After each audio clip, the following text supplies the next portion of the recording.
HOA Karen handed my lake cabin to her son. So I turned the tables on their head office. She thought the board could take away my home. With a single vote, she thought her son could party in my cabin, while I stood outside like a stranger. But what she didn't know was that I had a plan so perfect, it would make the entire HOA regret ever crossing me. And when the moment came, I didn't just fight back, I made sure they lost everything. What I did next shocked the whole neighborhood.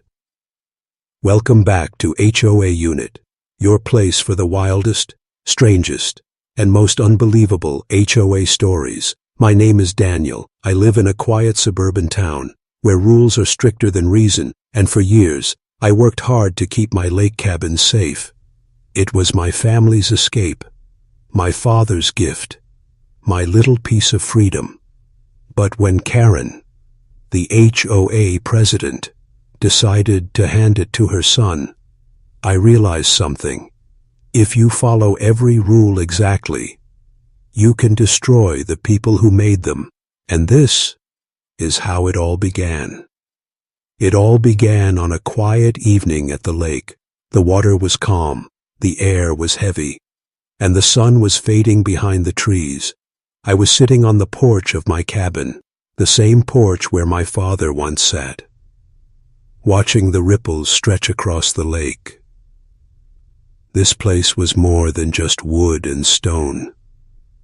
It was a memory, a legacy, a piece of my soul.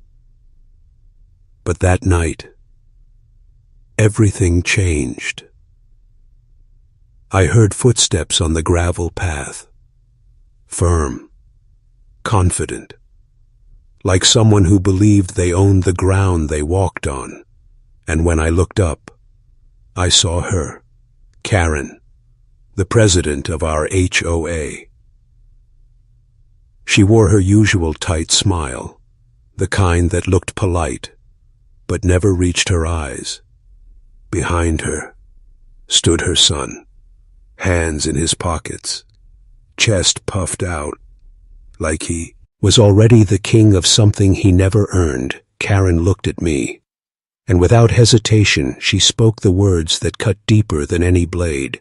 This cabin is no longer yours.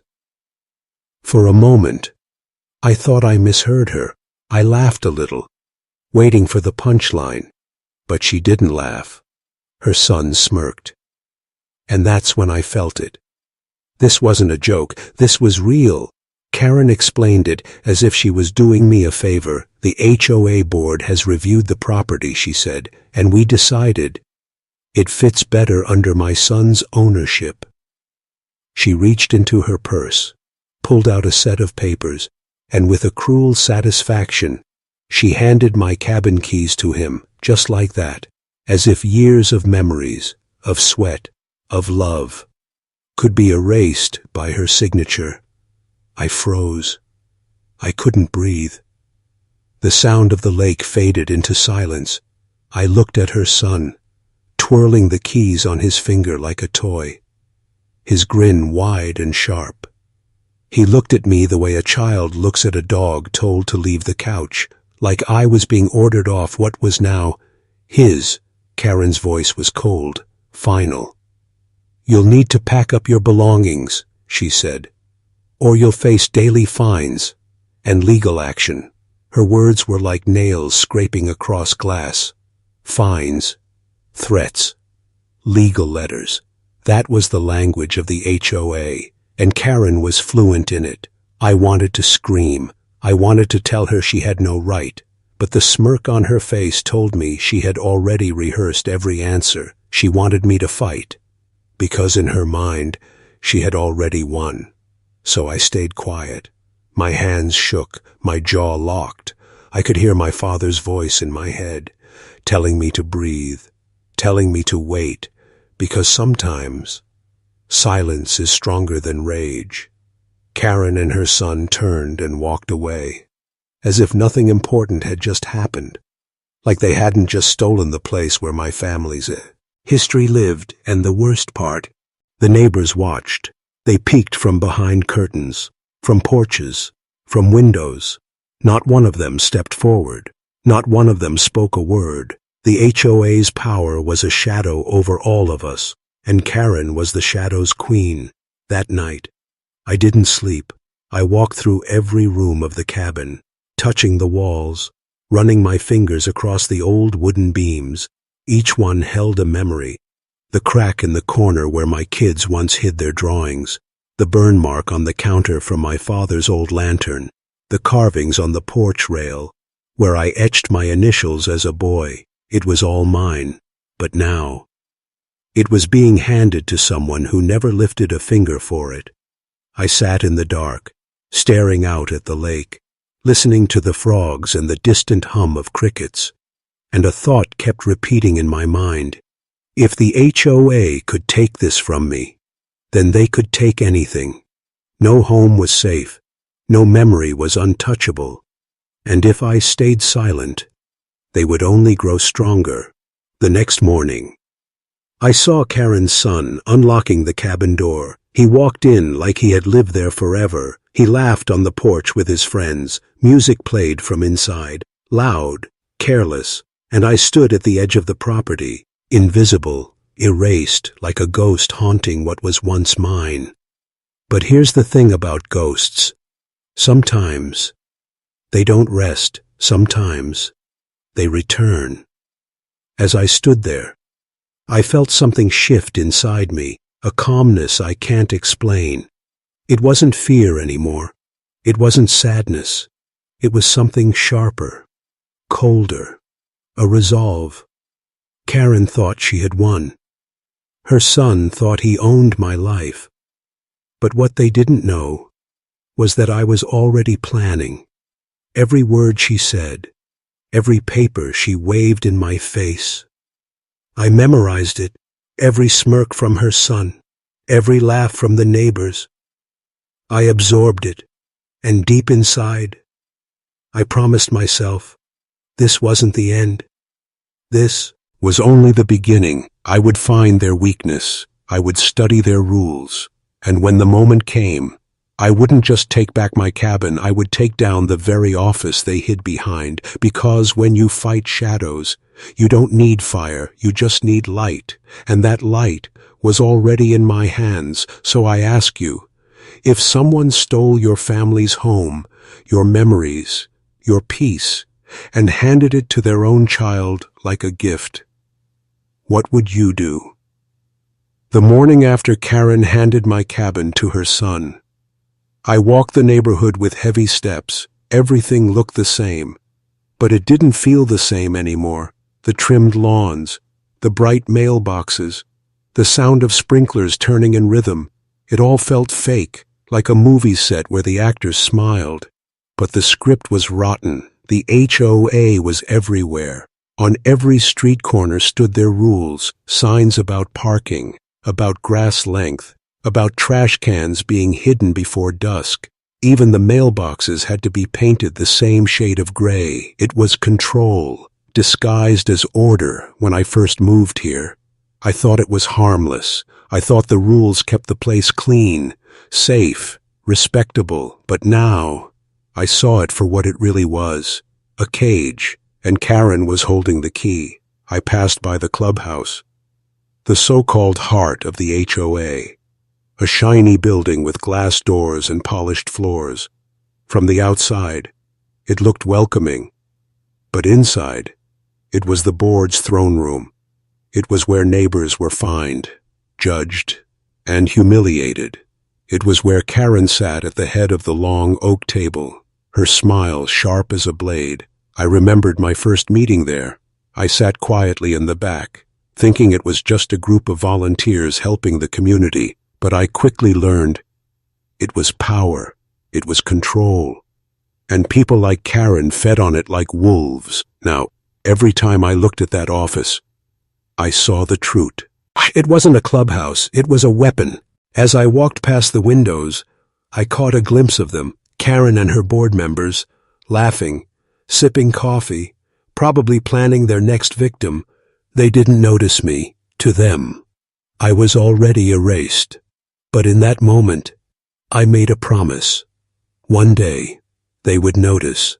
One day, they would feel the same sting of being locked out. I kept walking. Neighbors passed me, waving politely. Their smiles were stiff, their eyes nervous. Everyone here lived in quiet fear. No one dared to speak against the board, because everyone had seen what happened to those who tried. There was Mr. Collins, the old man who planted sunflowers in his yard. The HOA fined him every week until he cut them down. They said the flowers were too tall, that they ruined visual harmony. He never smiled again after that. There was Sarah, a single mom who painted her front door blue. Karen forced her to repaint it gray within 24 hours. Or face foreclosure. She cried on her porch that night, while neighbors walked by pretending not to see. And now there was me, the man who lost his cabin, not through theft in the dark, but through theft in daylight. Approved. Stamped. Signed by the HOA. I went back to the lake. The water was calm again. The reflection of the trees shimmered like glass, but the cabin, my cabin, felt different. Karen's son had moved his things inside, a new chair on the porch, beer cans stacked near the steps. The place looked smaller now, dirtier. Unworthy of the memories it once held, I stood on the shore, staring at the water, and I thought about my father. He bought this cabin when I was just a boy. He told me, a man needs a place where the world can't touch him. This was supposed to be that place, but now, the world had not only touched it, it had stolen it. I clenched my fists, feeling the weight of helplessness press on my chest. But then I remembered something. Karen's biggest weapon wasn't her authority.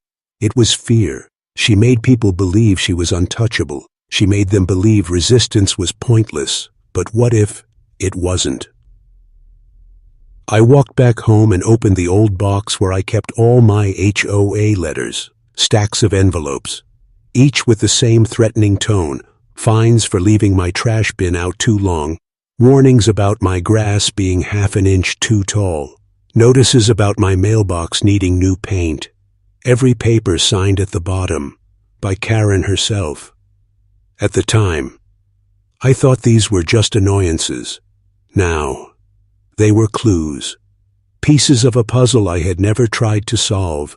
Because hidden in those rules, there had to be cracks, and cracks were how walls came down. I sat at my kitchen table. Surrounded by those letters, I read every line, every number, every word. The language was cold, sharp, almost inhuman, but it also revealed something else. The HOA demanded perfection from everyone. But who demanded perfection from them?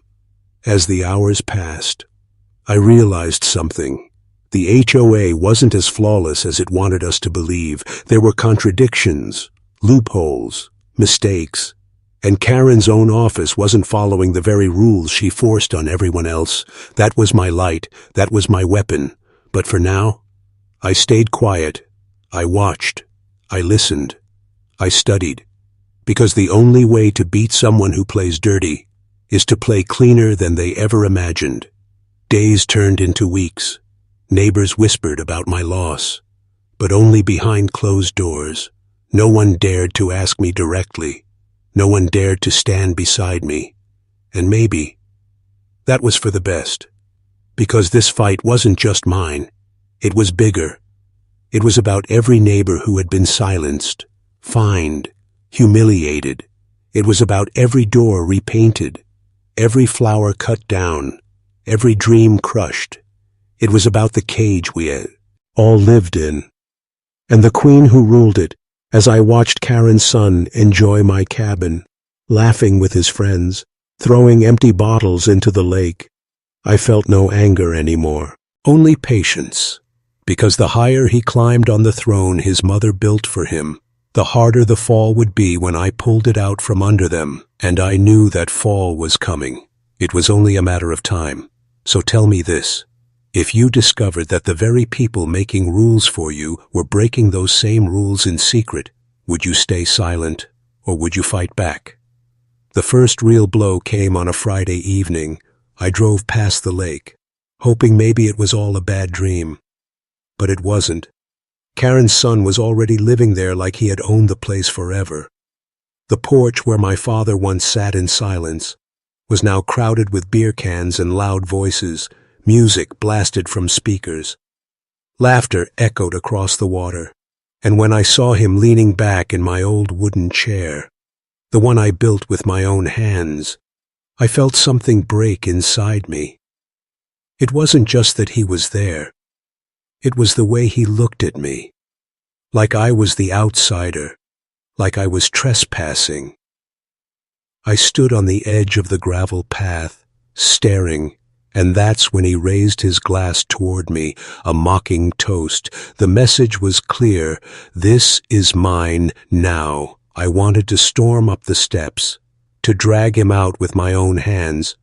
But before I could take a step forward, I saw her, Karen, standing on the porch beside him, that same smile plastered across her face, cold, calculated, unshakable. She shouted over the music, her voice sharp as a knife, "You're not allowed here anymore." Then she pulled a folded paper from her bag, waving it in the air like a trophy. It was an official notice, a fine for trespassing on their property. I laughed, bitter and hollow. My property, and I was being fined for stepping onto the path that led to it. Only in the world of the HOA could theft look legal. Neighbors gathered at a distance. Some pretended to water their lawns. Others peeked from behind curtains. Everyone saw, but no one spoke, because this was how it worked. The HOA ruled, and the rest obeyed. I took the fine from her hand without a word. She smirked, like she had already written the end of my story, but what she didn't know was that I had already started writing a new one. That night, I spread all the papers across my table, every notice, every fine, every threat, and I noticed a pattern. Karen's signatures were everywhere, but so were her mistakes. Some dates didn't match, some fines were repeated twice for the same violation, and some of the very rules she used against me didn't even apply to properties like mine. It was as if the board believed no one would ever read carefully enough to notice, and maybe they were right. Until now. But before I could act, things got worse. 2 days later, I received another letter. This one was bigger, heavier. It wasn't just a fine, it was a warning of foreclosure. According to the HOA, my unpaid fines had accumulated beyond tolerance. They threatened to seize my property completely, to wipe me out with a pen stroke. It was almost funny. They had already handed my cabin to Karen's son. Now they wanted to erase me from the books as well. I sat with that letter in my hands, my heart pounding. Most people would have broken by then, packed their bags, sold their home, left quietly in shame. But I couldn't, because this wasn't just about me anymore. Every fine I read, every threat I received, was a reminder of all the others before me. Mr. Collins with his sunflowers, Sarah with her blue door, all the neighbors who lived in quiet misery. Someone had to push back, and I realized that someone had to be me. The following week, Karen held another HOA meeting at the office. The parking lot was full. Neighbors lined the rows of chairs. Karen sat at the head of the table, her son by her side. She looked like a queen on her throne, untouchable, smug when my name was called. I walked to the front. She leaned back in her chair, eyes narrowing, waiting for me to crumble. But I didn't. I pulled out a folder, thick with papers, every notice, every fine, every rule they had ever broken, and I placed it on the table with a heavy thud for the first time. Karen's smile faltered. I spoke slowly, calmly. I reminded her of her own rules, I read back her own words. I pointed out the contradictions, the violations committed not by homeowners, but by the HOA itself. Every page I turned made her eyes colder. Every line I spoke made her son fidget in his seat. The room grew silent. Neighbors leaned forward. They weren't hearing a man begging for mercy. They were hearing a man expose the truth. But Karen wasn't the type to back down in public. She laughed, dismissive, like my words were nothing but noise. And then she ended the meeting with a single line. The board has spoken, and the decision is final. The neighbors sighed, defeated once again. But I didn't, because I wasn't finished. I wasn't even close. That night, as I walked past the office, I looked at the building differently. The tall glass doors, the polished floors, the oak table. This was their weapon. This was their fortress. But what if I could turn it against them? The thought lingered in my mind, like a spark waiting for flame, and slowly it grew into a plan that would not only take back my cabin, but would lock the board out of their own kingdom, for good. So tell me, if someone took everything from you, humiliated you in front of your neighbors, and laughed while doing it, would you strike back in silence, or would you make sure the whole world watched when you did? The night after that board mission, eating, I couldn't sleep. I kept replaying Karen's face in my mind, that fake smile, that cruel laugh, the way she dismissed everything I said. As if my words were nothing but wind, it burned in my chest, but it also gave me something new, fuel. I woke early the next morning and walked down to the lake. The cabin stood in front of me like a ghost wearing a stranger's clothes. It was mine, but it wasn't. The porch was littered with trash. Empty bottles floated near the shore. The grass was torn up from cars parking where they never should. Karen's son had turned my family's memory into a playground. I watched as he stumbled out of the cabin, half awake, half drunk. He stretched, laughed, and called out to his friends who were sleeping inside. My father once told me, "Respect the land, and it will respect you back." But this boy knew nothing about respect. He treated the cabin like a toy house his mother bought him. And maybe that's exactly what it was. I stood at the edge of the property line, watching.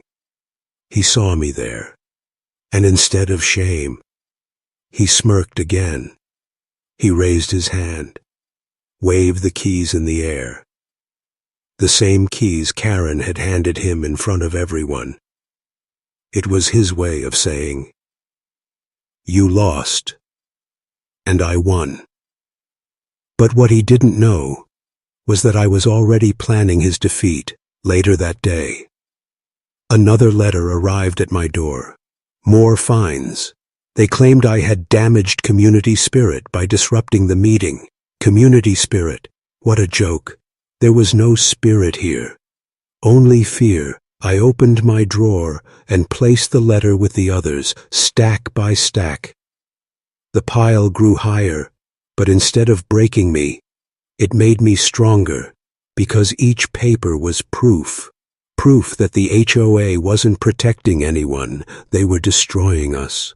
One by one, still the days dragged on like poison. Every time I passed the cabin, I saw more of my history being erased. The porch rail where I once carved my initials, now broken. The dock my father built, covered with beer cans. The walls that once echoed with my children's laughter, now rattled with careless music. Each memory they destroyed only sharpened my resolve. One evening, I decided to walk by the HOA office. The sun was setting, casting long shadows across the glass doors. The board was inside, lights glowing, papers scattered. Karen sat at the head of the table again. Her voice carried even through the walls, sharp, commanding, absolute. I pressed my hand against the cold glass, and I imagined a day when she wouldn't be allowed inside, when her throne would be nothing but empty wood. The thought sent a chill through me, not of fear, but of excitement. From that night on, I studied harder. Every rule, every bylaw, every tiny line written in their handbook. It was slow, painful, exhausting, but hidden in those words were the cracks, and if I pushed hard enough, the cracks would shatter the entire wall. Still, I kept quiet. I knew if I showed my hand too early, they would crush me completely, so I smiled politely when neighbors asked if I was okay. I waved casually when Karen passed by in her car. I even nodded at her son when he mocked me from the porch, because the best revenge is the one no one sees coming, but silence didn't mean peace. One night, I heard shouting near the lake. Karen's son had thrown another party. Cars lined the narrow roads. Music thundered across the water. I watched from a distance as neighbors shook their heads. But none of them spoke up. No one dared confront him, because confronting him meant confronting her. A fight broke out on the porch. Bottles shattered. Voices rose. Police lights flashed against the trees. And there, standing in the middle of the chaos, was Karen herself, defending her son. Shouting at the officers, claiming everyone else was to blame. I realized something then. Karen didn't just abuse the rules. She believed she was the rule. In her mind, nothing she did could ever be wrong, and that arrogance would be her downfall. The next morning, the neighborhood whispered about the chaos, but by afternoon, the HOA sent out an email, blaming the noise on uninvited guests, promising the board would increase safety for all residents. It was a lie, and everyone knew it, but still, no one spoke up. Fear, it was always fear. But me, I wasn't afraid anymore, because I finally understood something. You don't fight people like Karen with anger. You fight them with patience. You let them dig their own grave, while you quietly hand them the shovel. And so I kept collecting. Every paper, every email, every fine, every mistake. I stacked them higher, thicker, until they became a mountain I would soon drop right on top of their polished oak table. But even as I planned, I couldn't shake one question from my mind. How far would Karen go to protect her son, and how much was I willing to risk to take back what was mine? So I ask you, if you were standing in my place, watching someone destroy your home, your memories, your peace, and you held the power to strike back, would you wait patiently for the perfect moment, or would you unleash your revenge right then and there? The breaking point came quietly. No thunder in the sky, no lightning striking down, just the sound of a single paper sliding under my door. I picked it up, another fine. But this one was different. It claimed I was trespassing near my own cabin. I froze. Trespassing? On my land? On the place my father built with his hands? My blood boiled. But more than anger, I felt clarity. They weren't just trying to punish me anymore. They were trying to erase me. That night I sat alone at my table, the stack of letters in front of me. I spread them out like cards in a game I never wanted to play. Each one told a story of lies, abuse, power. Karen thought she was writing my ending, but in reality, she was writing my weapon. I picked up a pen and started my own notes. The next morning, I didn't go straight to the lake. I went to the courthouse. I didn't announce myself. I didn't storm in with rage. I simply walked through the doors with a folder in my hand. Inside, every letter, every fine, every lie. The clerk at the desk barely looked up. But when I placed the folder down, Their eyes flickered with curiosity. I asked one question. What does a man do when his own community is trying to steal his home? The clerk leaned back, adjusted their glasses, and said, "Depends how badly you want it back." That answer stayed with me. Back at the lake, things grew worse. Karen's son didn't slow down, he accelerated. Louder parties, more reckless nights. Neighbors whispered about stolen tools, broken fences, ruined gardens, and every time Karen stepped in, blaming others, shielding him. But slowly, very slowly, I noticed something change. The whispers grew sharper, the looks grew colder. People weren't just scared anymore, they were angry. Anger, when left alone, dies. But when shared, it becomes fire. One evening, I stopped by the general store. Two neighbors were outside, whispering about Karen's son. I didn't interrupt, I just listened. They talked about how the HOA covered everything up, how fines fell on the innocent but never on the guilty, how Karen ran the board like a queen ruling over peasants. And then, one of them turned to me and asked, "Why do you stay so quiet?" That question cut deep. I wanted to tell them everything, that I was building, waiting, planning, but instead, I just gave a small smile. "Sometimes silence is louder than shouting," I said. They didn't understand.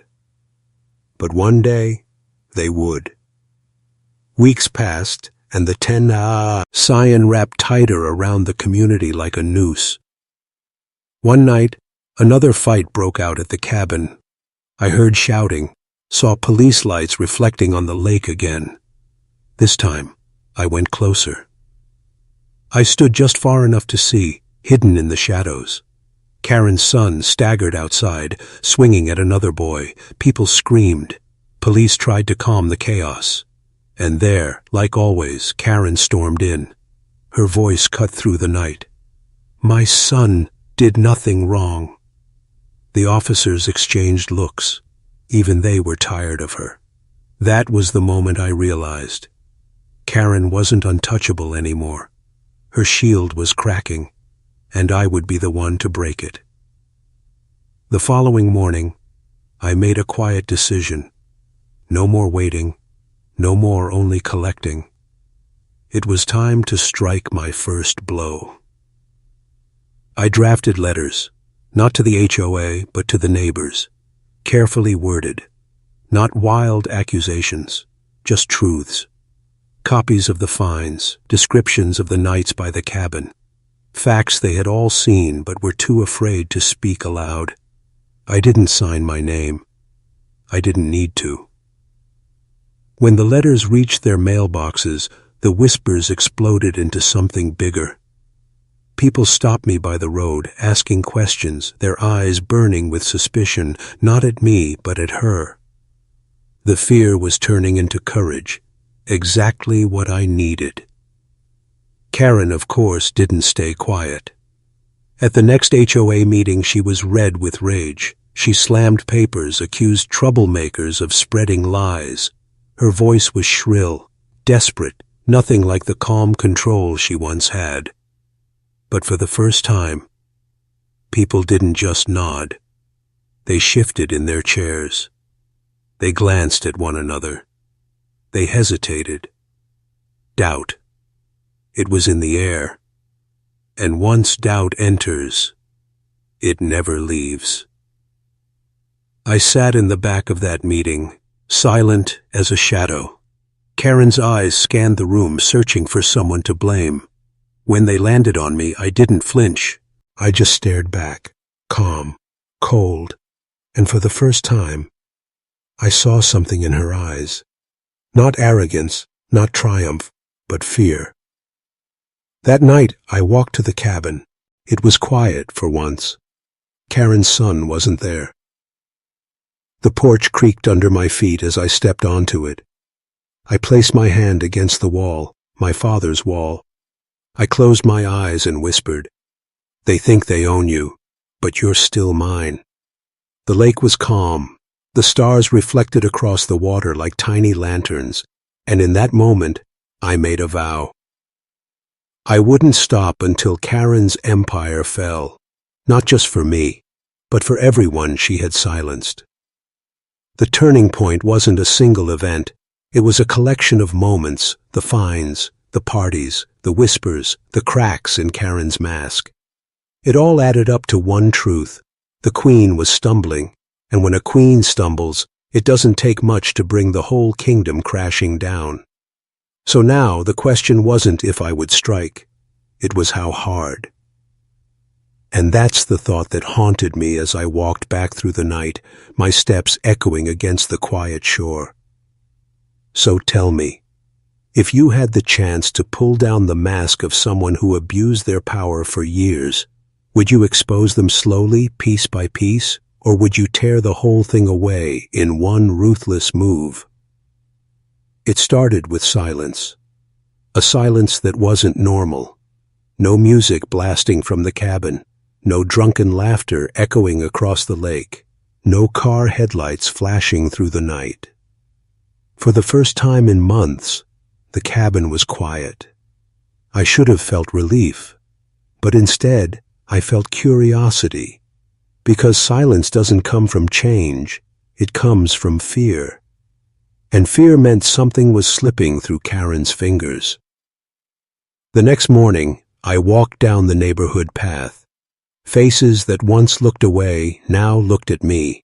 Some nodded, some whispered, a few even smiled, quick and secret, as if they were finally admitting what they always knew. Something was happening, and I wasn't the only one who felt it. The truth arrived at the grocery store. Two women were in the aisle ahead of me. They didn't see me at first, but their words carried clear. "Did you hear about Karen's son?" "What now?" "They say the police almost charged him last week. They kept it quiet, but it's spreading." My hand froze on the shopping cart. So, that was the silence. Not change, not regret, but damage control. Karen wasn't quiet by choice. She was scrambling to keep the pieces of her empire together. That evening, I made myself visible. I stood near the community park where families gathered. I wasn't loud. I wasn't dramatic. I was simply there, present, steady, like someone who belonged. Neighbors drifted toward me, first a hello, then a question, then a story of their own frustrations with the HOA. And slowly, the web of fear that Karen had spun for years began to loosen. The real break came at the next board meeting. Karen walked in late, her son trailing behind. He looked restless, shifting in his seat, tapping the table with nervous energy. Karen tried her usual trick, commanding the room, raising her voice, throwing papers down with authority. But it didn't work this time. People weren't nodding anymore. They were watching, waiting, judging. I sat in the back again, arms crossed, letting her dig her own grave. When she accused outside influences of spreading lies, a man near the front finally spoke. "What about the police at your son's parties? Was that a lie too?" The room froze. Karen's face turned red. She snapped back, but the damage was done. The first open challenge had been made, and once one person dares, others follow. By the end of the meeting, Karen wasn't in control. She was defending herself, and the more she defended, the weaker she looked. Walking home that night, I realized something. I wasn't the one tearing her down. I was simply letting her destroy herself. All I did was shine a light. And when you shine a light on rot, the whole house starts to collapse. But Karen wasn't done yet. The following week I received another letter, a bold one. a direct threat. It claimed that if I continued to interfere with the governance of the HOA, legal action would be taken against me. I laughed when I read it, because the letter wasn't professional, it wasn't polished, it wasn't the sharp sting of a lawyer's words. It was desperate, it was personal, and worst of all, it was signed by Karen herself. No board approval, no legal counsel, just Karen, losing control, putting her name on her anger. That letter became my favorite piece of evidence. I made copies. I filed them away. And then, I sent one to a neighbor anonymously. By the weekend, whispers of Karen threatening residents spread like wildfire. The woman who once hid behind rules now looked like a tyrant. And tyrants only rule until people stop listening. The real unraveling came one night by the lake. I was walking by when I saw Karen's son stumble out of the cabin again. But this time, something was different. He wasn't laughing, he wasn't partying, he was shouting at his mother. Their voices carried across the still water, accusations, blame, rage. Her son wanted freedom, she wanted control. Neither got what they wanted, and the neighborhood got a free show. The queen was fighting with her prince, and the kingdom was watching. The following days were chaos. Meetings were called, rules were questioned, neighbors whispered openly instead of behind doors. Karen shouted more, but her words carried less weight. And every time she opened her mouth, the silence afterward grew louder. I stood back, watching, waiting. The plan wasn't finished, but the cracks were now deep, too deep to fix. The unraveling had begun, and there was no going back. The question now wasn't whether Karen would fall. The question was how far she would fall, and who she would drag down with her when she did. So tell me, if you were in my place, would you push harder and end her reign quickly, or would you let her keep unraveling until she destroyed herself completely? It all came down to one night. The air was heavy, the lake so still it felt like it was holding its breath. And maybe, so was I.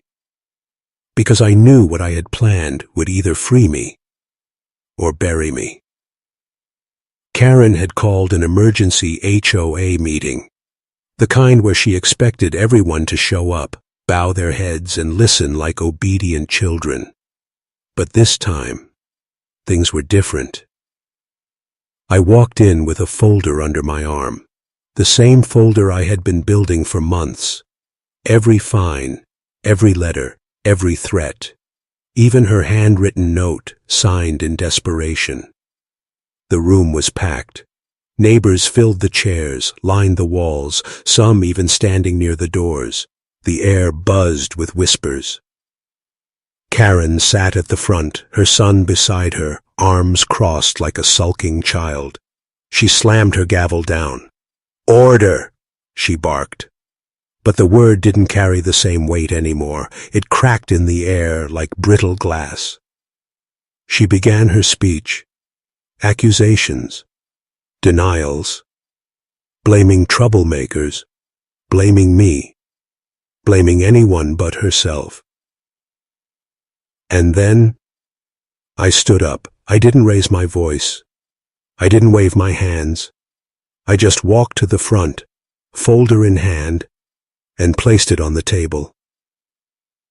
Her eyes narrowed. "What is this?" she hissed. I looked straight at her. "Truth," I said. And then I opened the folder. One by one, I laid the papers out. The letters, the threats, the fines for things that never happened, the silence she forced when her son destroyed property. Neighbors leaned forward. Gasps slipped into the air. Murmurs spread like ripples across the room.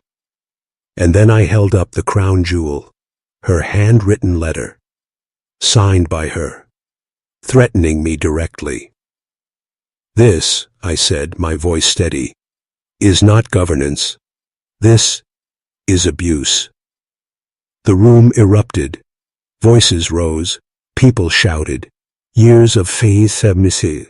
Frustration poured out all at once. A man near the front stood and slammed his fist on the table. "We've had enough, Karen," he shouted.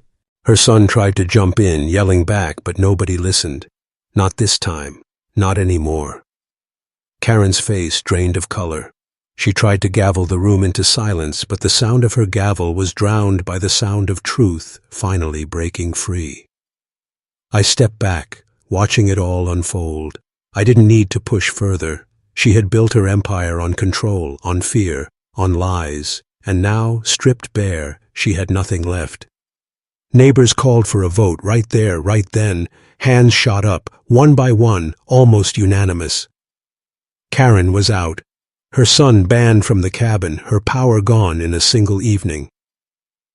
When it was over, I walked outside into the cool night air. The lake reflected the moonlight, calm, serene, as if it had been waiting for this, too. The cabin stood quiet in the distance. Mine again. Truly mine. I felt my father's presence in that moment, as if he was standing beside me, nodding in approval. I had done it, not just for me, but for him. The days that followed were strange. The neighborhood was quieter, not because of fear, but because of peace. No more letters, no more threats, no more parties shaking the lake. Karen vanished into her house, curtains drawn, her voice no longer the law of the land. Her son stopped showing up altogether. It was as if they had both been erased from the story. But the rest of us, we finally got to breathe. One evening, I sat on the porch of the cabin. The wood creaked beneath me, familiar and safe. The lake shimmered in front of me, endless and calm. For the first time in years, I didn't feel like I was at war. I felt free. And I realized something. Power doesn't last. Fear doesn't last. But truth always finds a way to rise. Neighbors began stopping by, thanking me, sharing stories they had never dared to speak aloud before. It felt strange being seen as the one who stood up, because in my mind, I had only done what was necessary, what any man would do when someone tried to steal the last piece of his father's legacy. But maybe that's how change happens. Not with heroes, not with grand speeches, but with one person refusing to bow. And so the cabin remained mine, not because of luck, not because of mercy, but because I chose to fight, and because Karen chose to underestimate me. The queen fell, the empire crumbled, and the lake remained. Now, whenever I look out at the still water, I wonder something. If you were in my shoes, standing at that meeting with the power to end it all, would you have exposed everything at once like I did? Or would you have dragged it out and watched them burn slowly, piece by piece,